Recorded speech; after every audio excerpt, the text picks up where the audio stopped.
Hey y'all, welcome back to my channel. It's been a minute. Thank you. I've been binge watching Reasonable Doubt season 2. So I'm going to discuss episode 1 with y'all. So here we are. We start with seeing Chanel watching JT begs her to call 911. He says, "I'm sorry," before he takes his last breath. And Chanel says, "Me too," and drops the murder weapon and continues to watch him die. We go to Jack's therapy session. She admits that her husband has officially moved back in, even though they spend so many nights together. She was clear to go back to work. As she wrapped her last session with her therapist, encouraged her to set boundaries as far as work. While Jax was doing her run, she gets the call from Chanel. She immediately stops everything and drives over. At the house, Jax sees JT on the floor. Chanel claimed she was really leaving JT this time, and he became violent and started choking her out. So she grabbed the trophy and knocked him over the head. After seeing so much blood, that's when she decided to call 911. Then Jax called Lewis and puts him up on game about what's going on. While Chanel is in the hospital, she's getting questioned by the police. Jax come in and warns Chanel to not talk to anybody without her being present. Jax come home from a long, exhausting day, and Lewis comfort her, but also against her representing Chanel.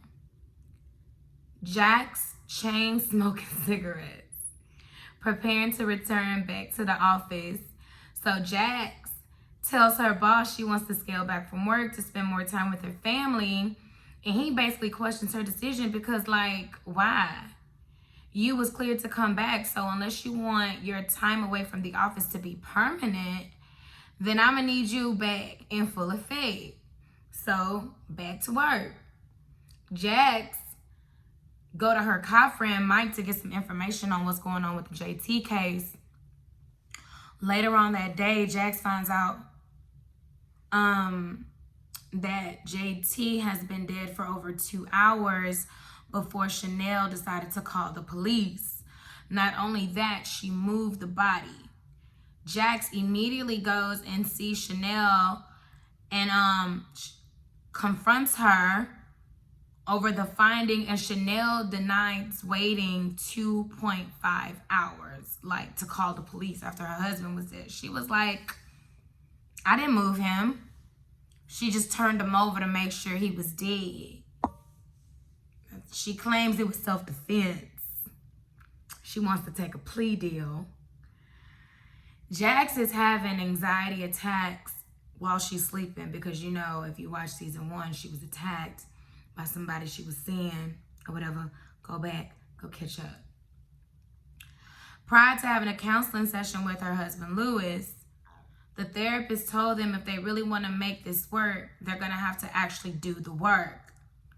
Following therapy, Jax goes back to see her cop friend Mike for more information, but he then informs her he is no longer assigned to the case. Lucy is, and she charged Chanel with first-degree murder and wants to hold her without bail. Jack goes and visits Chanel in jail, tells her a plea deal is off the table. After visiting her, she goes in her car and cries. She decides to be Chanel's friend, not her lawyer, and let the case go. She also decided to make her marriage a priority, so she refers the case to Corey, which is Morris Chestnut fine ass. Now, if you don't know, Morris Chestnut joined this season of Reasonable Doubt, okay? And I'm really loving him in this series, so that brings us to episode 2, all right? Max and Lewis discuss him moving back in before she heads to the office. And can I just say, baby, Morris know he fine as hell. He know he is fine as hell. That's sexual chocolate, baby. I mean, and he a good Christian man. He never cheated on his wife. They've been happily married for what? I think 30 years, 20-something years. I don't know, a long time, healthy marriage. Tell me how you did it, baby, because all of us are not so blessed, okay? Because that's what I want, baby. Ooh, Jesus. And he look good in them damn suits. Morris, I know you smell good, too. I can smell it through the screen. You looking good in them tailored suits and they 3-piece with a knife. Boy, I know you smelling good. Boy, I know you smelling all good. Ooh. Anyways. Corey is taking over the Chanel case, and the law firms welcome him. They love him. He comes from a legacy. They know his people. They know about his daddy and everything. They talking about golf, blah, blah, blah. Corey and Jax head to the prison to let Chanel know he is taking over the case. Chanel was being very rude about this as well. But baby, when I tell you Corey handled her well, like, this fine chocolate, yes, I mean, Jackson Lewis, they go to another counseling session and they're making some progress. They're still not having sex and it's been months.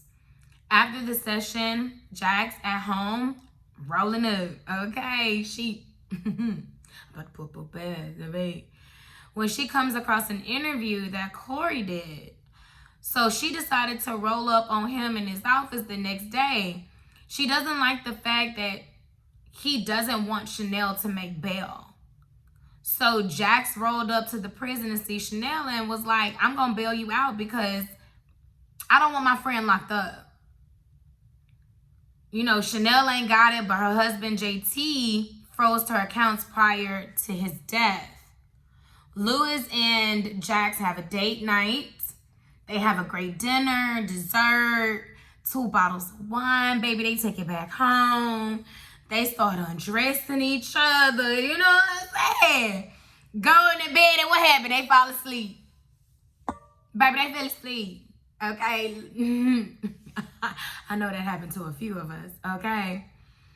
Corey came over the next day. He was very upset that Jax undermined him.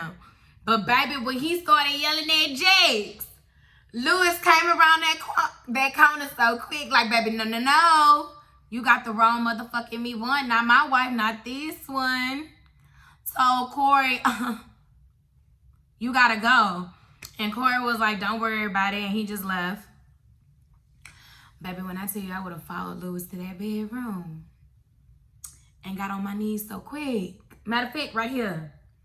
Right here, where we going? We could do it right here, right now, baby. I'm serious. So Chanel ended up making bail. She comes home to her daughters and her girls. They eat. They cleanse the space. Back at the office, Corey is very icy towards Jax. Lewis and Jax goes back to therapy and they have a new assignment.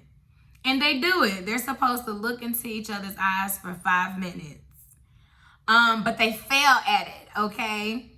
And Lewis alludes to the fact that he had sex recently with someone and he has his needs. He tells Jax to figure it out. Nance the funeral. All the news crews is lined up. Chanel arrived with her daughters to the funeral. Mavis, which is JT mama, charged her up. And I love that Chanel had the courage to defend herself. Told his mama point blank, you knew exactly what was going on. You knew what he was doing to me, and you didn't say a word. After the funeral, Chanel and Jax recap how Chanel is feeling and coping.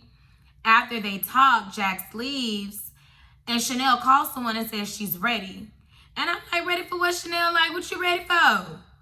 The next morning, back at the office, it's uncovered by Daniel that Chanel's been secretly transferring money from JT's account to another account. So basically like a cookie jar money. You know what I'm saying? Chanel goes over to Sally's house to drop off some more clothes to the kids. but it looks like she's about to dip, like be on the run.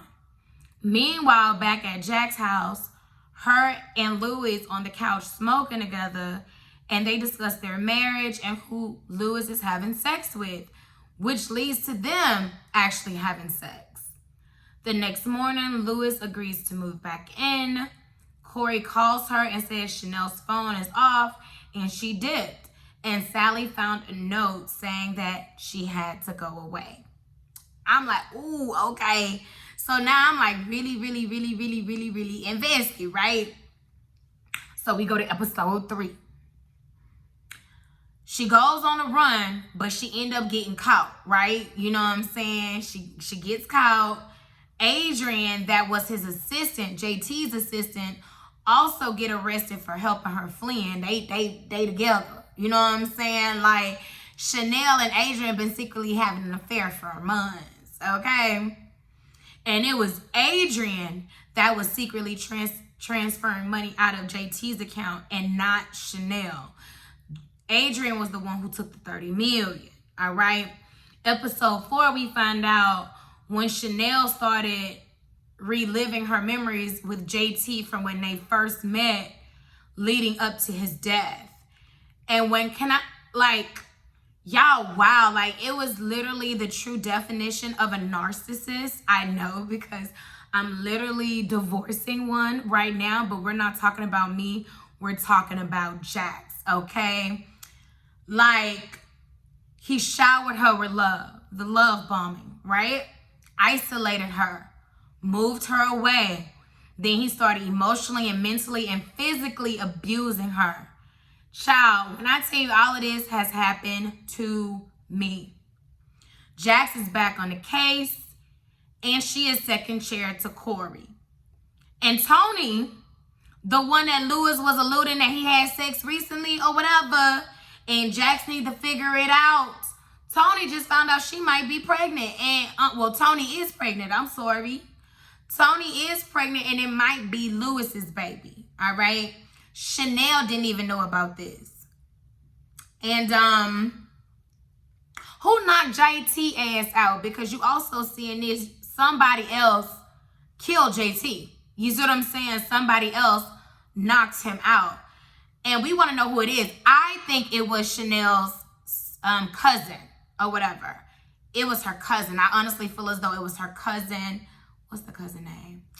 Let me go back to my notes. Sally. I think it was Sally. I think Sally came over to that house, seeing JT abusing Chanel, and she was the one who knocked JT ass out. And now Chanel is protecting her cousin, because who else is gonna watch her kids if she gets arrested and goes to prison for life? Who I'm gonna trust my babies with?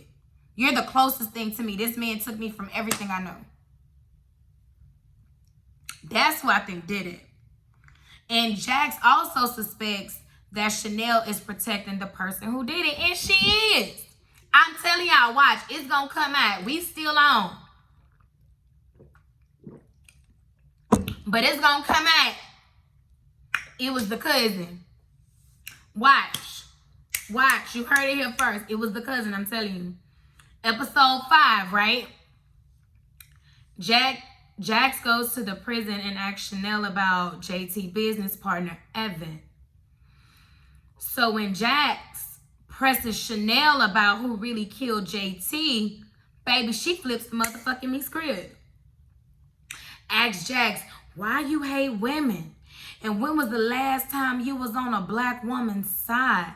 I mean, wow, the audacity and the balls on this beach. Like, first of all, I'm doing your case for free.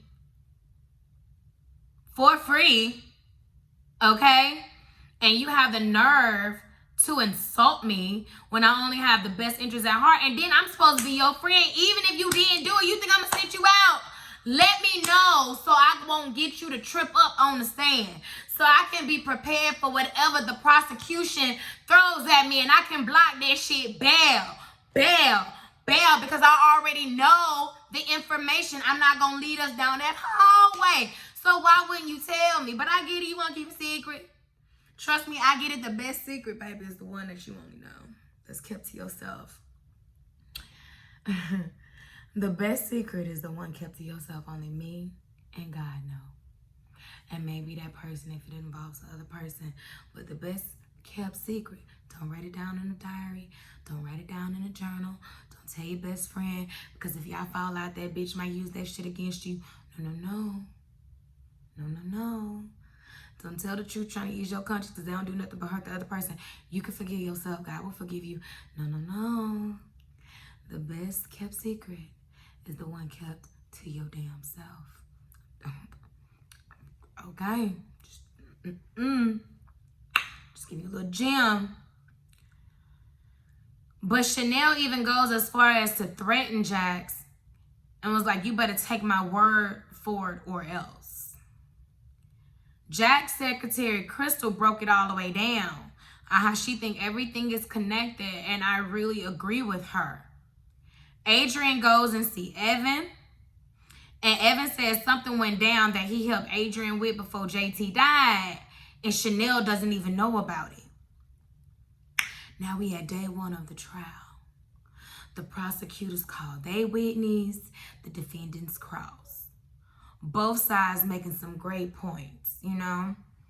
Jackson Lewis still having their counseling sessions. They're making very good progress.